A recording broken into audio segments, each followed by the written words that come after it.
Bueno, pues aquí está ya con nosotros el profesor Antonio Sarabia desde Atlanta, ¿no? Atlanta, ¿cómo estás, profesor? Un buen 25 de octubre, ¿cómo te va? Qué tal, Gaby? Un placer. Pues muy bien, aquí en Atlanta un día medio nublado, pero pues con ganas de empezar el día, así que feliz de estar contigo. Igualmente, oye, bueno, tú sabes de Jack Dorsey, el fundador de Twitter, que tiene 230 millones de seguidores como empresa, ¿no? Twitter usuarios, pero bueno, tiene también casi 6 millones de seguidores. Y fíjate que, pues él es empresario, pero está hablando de inflación. Y estaba hablando hace algunos días de que llegó ya la hiperinflación y llegó para quedarse. No sé si tuviste oportunidad de revisar ese tweet y Sí, digamos que los ecos que generó, ¿no? claro que sí, fue un tweet muy leído, con muchísimos comentarios. Pero mira, Jack Dorsey definitivamente exageró. Eh, Mira, para que lo entienda la gente, la hiperinflación es una inflación muy alta, ¿no? Es una subida muy rápida de los precios. Y claro, todo el mundo puede tener una definición distinta de qué significa una subida rápida de los precios, pero la definición clásica, ya desde 1956, la definición clásica que usan los economistas para hiperinflación es que tiene que ser una inflación de 50% mensual para arriba. 50% mensual para arriba, lo cual te da una inflación anual de alrededor de 13,000%. Estamos lejísimos de eso, aunque tenemos la inflación más alta de los últimos 30 años en Estados Unidos. Tú sabes muy bien que ha estado alrededor de 5,4%, pues fue 5,4% en septiembre, 5,3% en agosto, 5,4% en julio, y hemos estado en ese plató de 5,4, 5,3. Es la inflación definitivamente más alta de los últimos 30 años, pero sin duda está lejísimos de ser una hiperinflación como los economistas la definen clásicamente, ¿no? Tendríamos que estar, imagínate, alrededor de 13,000% anual y estamos solamente a 5% anual. Entonces yo creo que ahí exageró, sí que hay alarmas, sí que tenemos inflación, pero llamarlo hiperinflación fue una exageración. Tú sabes que él es un fanático, ha invertido mucho y ahora incluso está haciendo mining de Bitcoin. Entonces probablemente quiere tirar algo para hacer que Bitcoin sea algo más popular, pero definitivamente estamos muy lejos de la hiperinflación. Lo bonito de estas conversaciones que son en vivo es que de pronto suenan los teléfonos y uno se da cuenta si uno los apagó o no los apagó y yo no lo apagué. A ver, antes de que me hables del Bitcoin, pues el caso más conocido en el mundo de hiperinflación, pues está en nuestro continente. Para ilustrar la hiperinflación, me refiero a Venezuela. No ha sido el único país en el mundo, pero ¿tienes otro ejemplo para ilustrarnos lo que son las hiperinflaciones o los fenómenos hiperinflacionarios? Claro que sí. Fíjate, Venezuela alrededor, nadie sabe, porque obviamente el gobierno de Venezuela no lanza las estadísticas, no las suelta, pero la estimación del Fondo Monetario es que vamos a acabar el 2021 alrededor de 5,500% de inflación en Venezuela, lo que es una brutalidad, 5,500%, pero ni siquiera Venezuela se acercaría a la definición clásica de hiperinflación, que sería 13,000% anual. Los ejemplos, hay más o menos unos 60 ejemplos en la historia que hemos tenido hiperinflaciones. Te doy el caso, por ejemplo, de Hungría. En 1946 en Hungría, la inflación diaria, ni siquiera anual, diaria era más o menos 207%. Solamente tomaban 15 horas para que los precios se doblaran.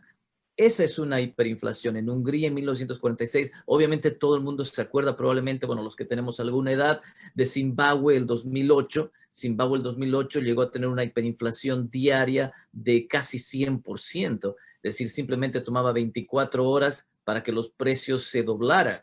Y bueno, tienes Yugoslavia en 1994 y así. Incluso China tuvo una hiperinflación, eh, quiero decir 1949, 1950, tomaba alrededor de una semana para que los precios se doblaran en China en ese entonces. Esos son los ejemplos de hiperinflación que hemos tenido de acuerdo a la definición clásica. Otra vez, como te digo, yo creo que Jack Dorsey exageró un montón.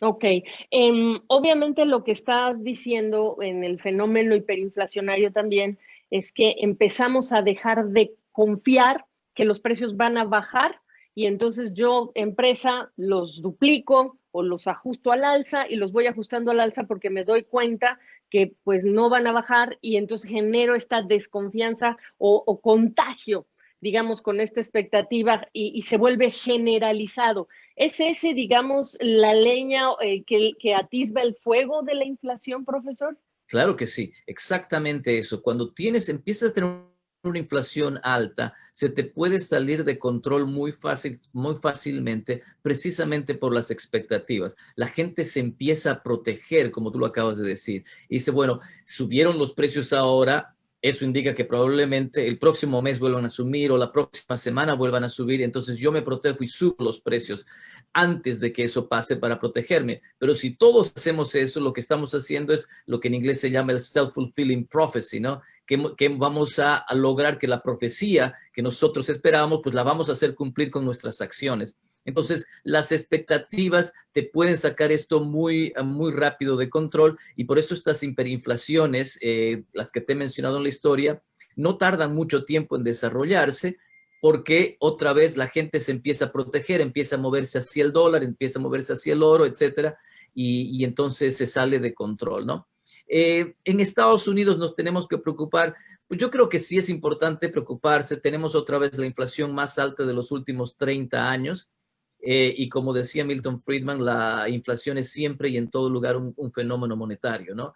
Y Claro. esto ha pasado porque la Reserva Federal ha impreso un montón de dinero. Te doy un dato nada más para que la gente vea.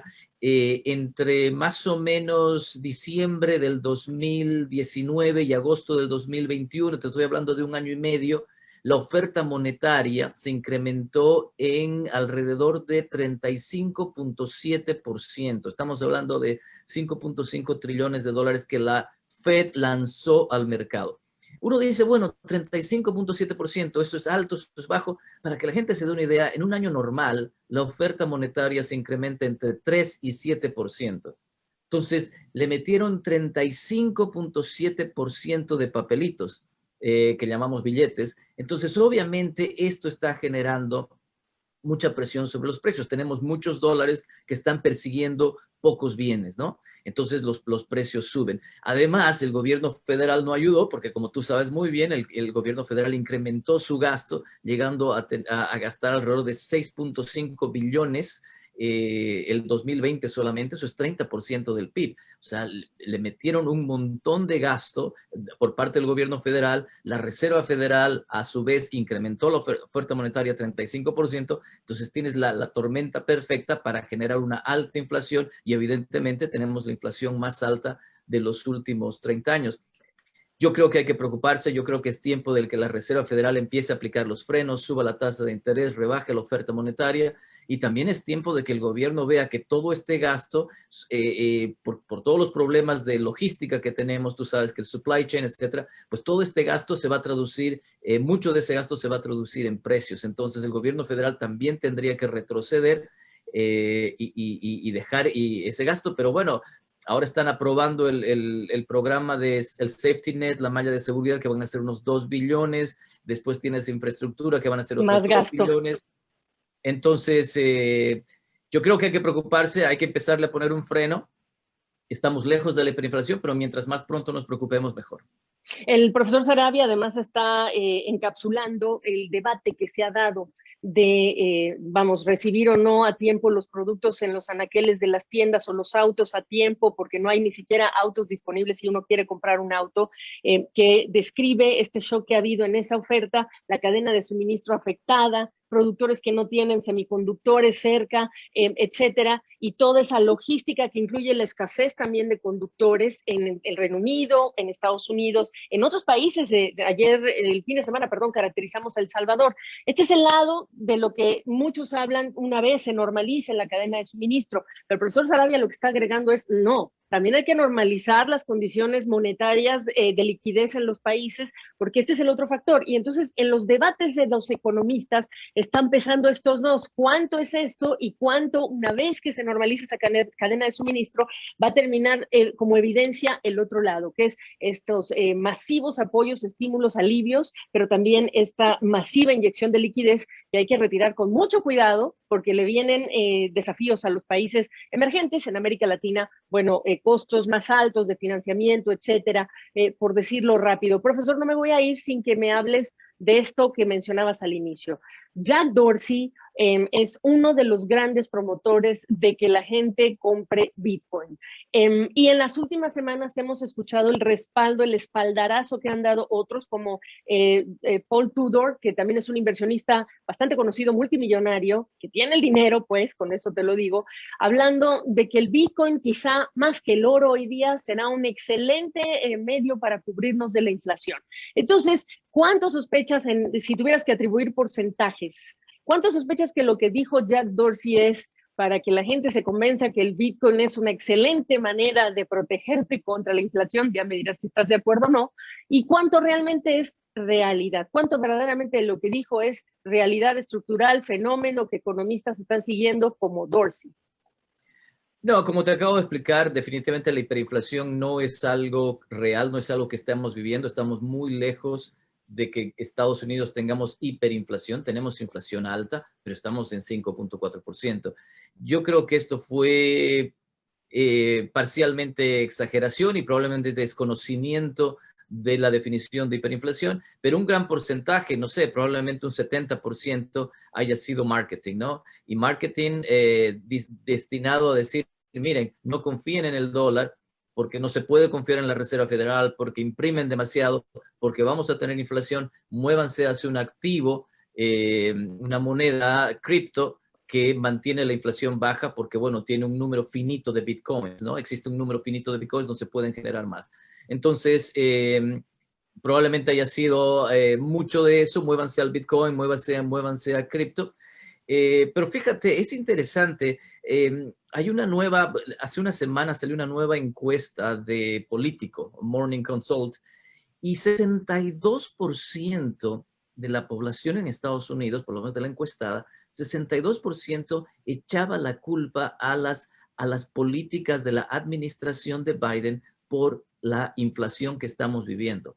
Eso significa que la gran mayoría, 62% de la gente, se está dando cuenta que los precios, que la inflación que tenemos al momento es un fenómeno político, es un fenómeno de lo que han hecho nuestros políticos en el gobierno federal y en la Reserva Federal, y no así un problema solamente de la cadena de suministros, etcétera, etcétera, ¿no? Entonces, yo creo que la gente se empieza a dar cuenta, y aquí es lo que hablábamos antes, Gabriela, el problema después son las expectativas. Si uno espera que el gobierno siga gastando y la Reserva Federal siga poniendo dinero, nuestras expectativas van a ser que va a haber mayor inflación, nos vamos a proteger y en ese momento vamos a generar mucha más inflación. Hay que tener mucho cuidado con esto. Yo creo que es tiempo de que la Reserva Federal y el gobierno salgan a dar una señal clara de que esto no va a seguir subiendo, de que vamos a reducir, de que vamos a hacer el ajuste, porque si no se nos puede salir de las manos. Lo sugerí yo, pero quisiera que cerraras esta conversación con ¿y a mí qué? Estoy en Bolivia, estoy en México, estoy en Argentina.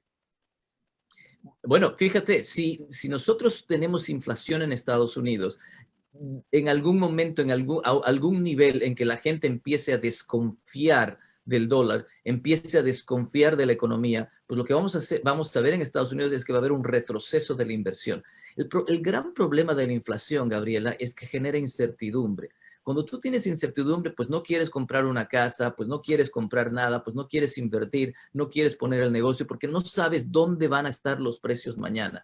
Entonces, cuando eso sucede, la gente se retira su inversión del mercado y eso va a generar una menor demanda global por commodities, por suministros, etcétera. Y entonces ahí nos puede llegar a nuestros países con una menor demanda por nuestros productos, por un lado. Por otro lado, tenemos desconfianza en el dólar porque el dólar se ha hecho excesivo y por lo tanto tenemos inflación, pues en nuestros países el dólar es la medida de la reserva de valor, es nuestra medida donde podemos protegernos de la inflación que tenemos nosotros, ¿no? Por ejemplo, en Venezuela todo el mundo trata de moverse al dólar. Pues si el dólar también es inflacionario, si el dólar también es algo en lo que no podemos confiar, pues tendríamos que movernos hacia una tercera opción y ahí sí pueden venir que mucha gente empiece a invertir en Bitcoin, trasladarnos al euro, aunque fíjate que en Europa también tenemos inflación.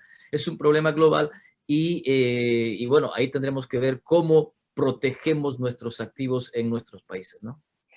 Profesor Sarabia, gracias por este lunes de platicar de Jack Dorsey. Cuidado con lo que se lee en las redes sociales, por favor, hay que poner mucho cuidado porque ahora sí que hasta porque sea una persona influyente hay que pensar con qué intención entrega los tweets que entrega como el de Jack Dorsey. Gracias, profesor. Un placer. Igual.